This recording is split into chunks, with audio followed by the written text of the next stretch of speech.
No, I don't agree. And I don't really know where you're getting this impression from. Like, okay, so for sure there are bad no-code apps out there. But if you build a no-code app well, if you know what you're doing, then for sure it can scale.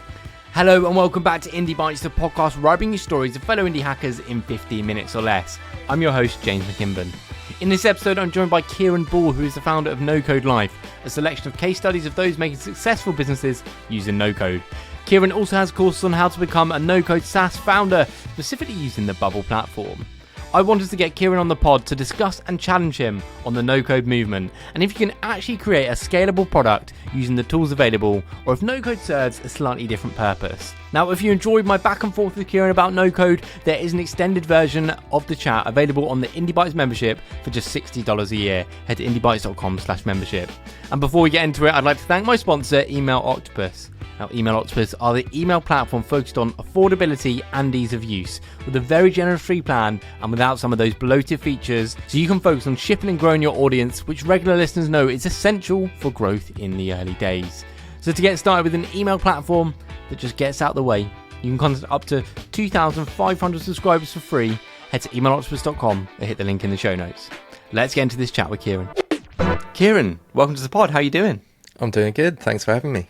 So let's get into who Kieran is. I've put here you worked in finance and you're a spreadsheet bro. Is that right?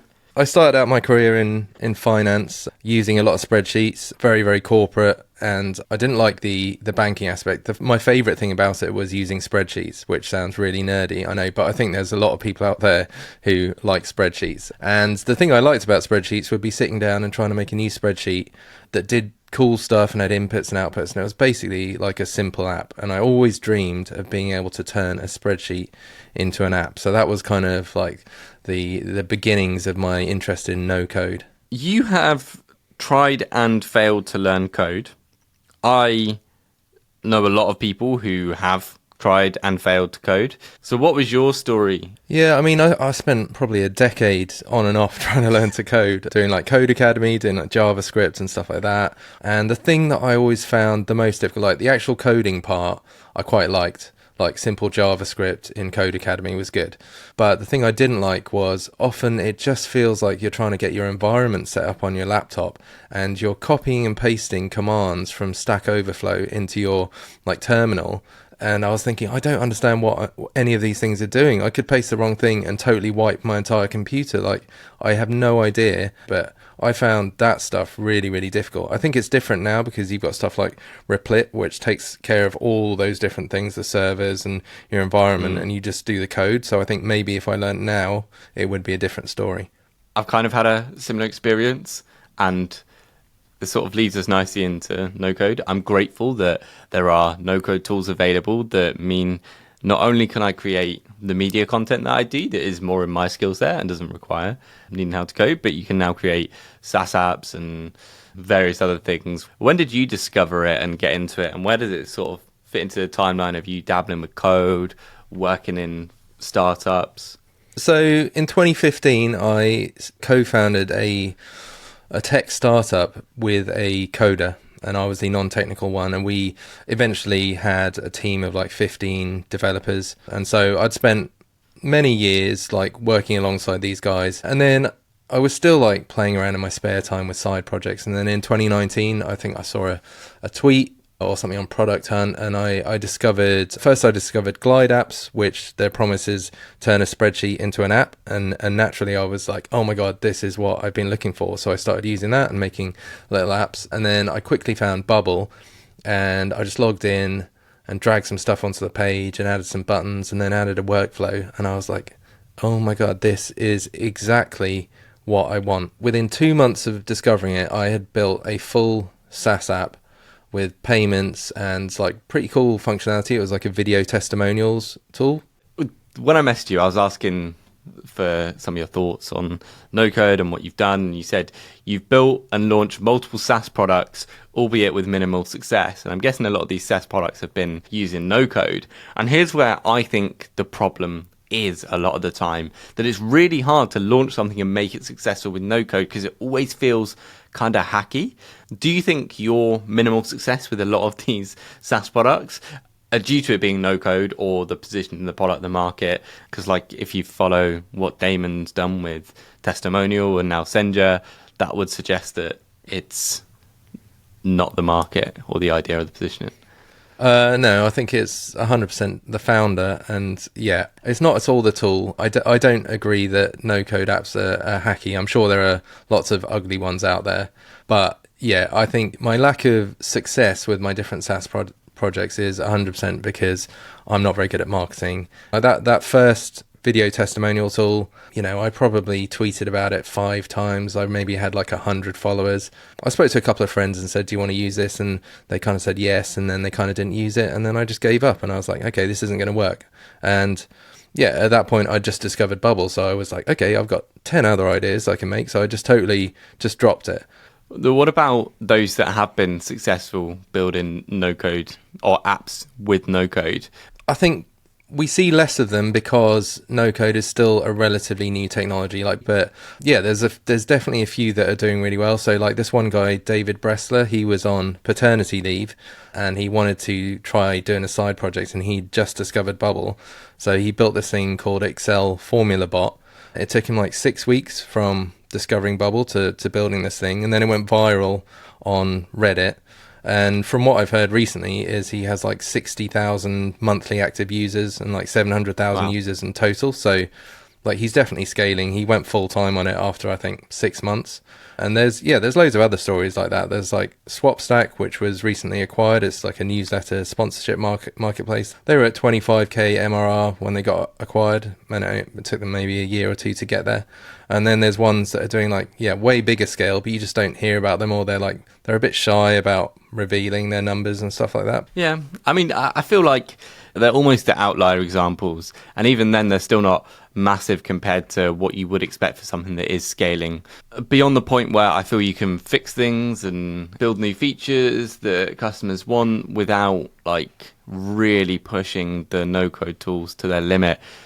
Do you think that? Do you think that maybe no code tools are best for building MVPs and like getting to a certain scale, and then you might have to rebuild the app in code to make it more robust? No, I don't agree. And I don't really know where you're getting this impression from. Like, okay, so for sure there are bad no-code apps out there. And I think one of the things about no-code is that anyone or almost anyone can do it. It's like way more accessible. So you get people who have absolutely zero design skills, have never looked at a technical product or looked at how it's developed, and they try and build an app, and they find that they can build an app, but they built it badly. And then they show it to people, and people are like, okay, yeah, no code looks terrible and the app's like really crap. But if you build a no code app well, if you know what you're doing, then for sure it can scale. I mean, if you think of like Salesforce, right? Salesforce is like the original no code app. You can build custom apps in Salesforce, and it's used by giant companies all over the world. But if you I've been watching videos recently on how to build apps in Salesforce, and it's not that different from Bubble. You can do a lot of the same things, but you just have this terrible UI that you're like restricted to.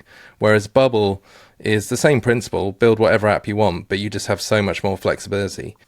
Yeah, I think that's a fair point. And you asked like where I get the impression from about it being more hacky and better for an MVP. It can't be scalable. Purely my own personal experience and examples that I've seen of apps built in no code.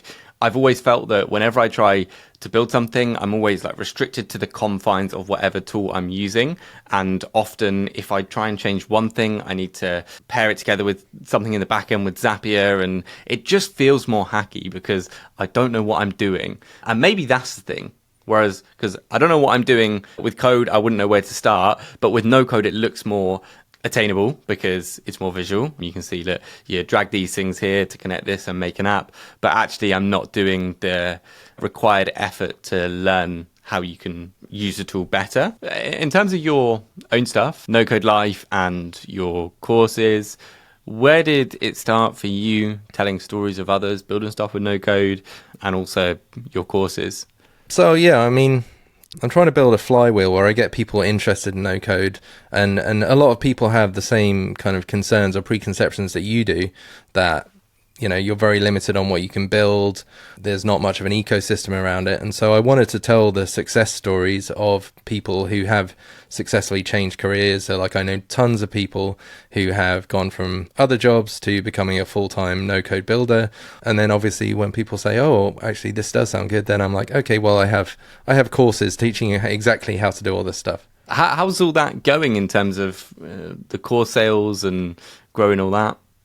It's going okay. I find courses take so long to make, and then it's all about marketing, right? And as I said, I'm not very good at marketing. I'm slowly getting better at it. I think you're being harsh to yourself as well, Kieran, on not being good at marketing, because you have grown an audience for yourself. 25,000 Twitter followers. That's not an easy feat. You're in a niche and you're focused on that niche, so everyone that comes to you knows that you're going to be talking about no code and learning from you about that. So what parts of your marketing do you feel you need to improve on? I mean, I guess I am harsh on myself because I'm in the same Twitter bubble that you probably are, where I see the success stories and everyone going crazy and tweets going viral. It's a mindset thing, really. Like I still put off marketing as much as possible. Like you really need to focus on it. Like I find marketing to be like, it's too wishy-washy. You don't see the results straight away. Like if you build a new feature for your app, you can play with it immediately and you can show it to people straight away. But if you do marketing, you might have to wait a month or 2 months to see results. And even then, you don't know if it was the stuff you did or if it was just something random that's happened. And I know there are ways to like attribute things and be a lot more methodical about it. But that's not really me. So I still find it quite of a kind of just throwing stuff at the wall and seeing if anything works. Yeah. You say it's not really you, which I get, but it's kind of necessary, right? So is it not like essential to learn those things that aren't really you? Or is it a case of outsourcing those to someone else if you can afford it? Yeah, I've thought about outsourcing, but I really want to get good at it because I really think that it is the kind of thing that it's kind of like a game. And if you get into it and figure it out, then I can see it becoming fun. If you can actually say, okay, if I do these things, I know that revenue will come, then I can imagine that will be fun. And I have had some success with marketing. So like my most successful product to date is a landing page builder called yep.so, which I launched like coming up to a couple of years ago. And I did get quite serious about marketing that. But then when it comes to like, I don't know, more highbrow marketing like SEO and stuff like that and paid ads, I'm so nervous of it. There's like so much analytics and things you have to do. Where do you go in the future for you, Kieran, in terms of do you put effort into yep.so or do you put more effort into your courses and no-code side of the business? So Yep has actually just been acquired, so I'm not going to be working on that. Has it? Yeah. I haven't announced it. I haven't announced it yet, but it's just been acquired, which was like a difficult decision, but I hadn't really touched it for a year, right? And it was making $700 MRR, and I was probably spending 2 hours a month on it. So for $700, that was like a good return, and I was just happy to let it tick over. Like it's got like a kind of inbuilt growth mechanism whereby people are creating their pages and sharing them, and then when someone looks at their page, they see like the Yep badge and stuff. So it keeps getting new users without me doing anything at all. So it was a good product from that respect. But I've just sold that. So I've got a few more SaaS things I'm working on. I've got like probably 6 or 7 projects that I'm working on.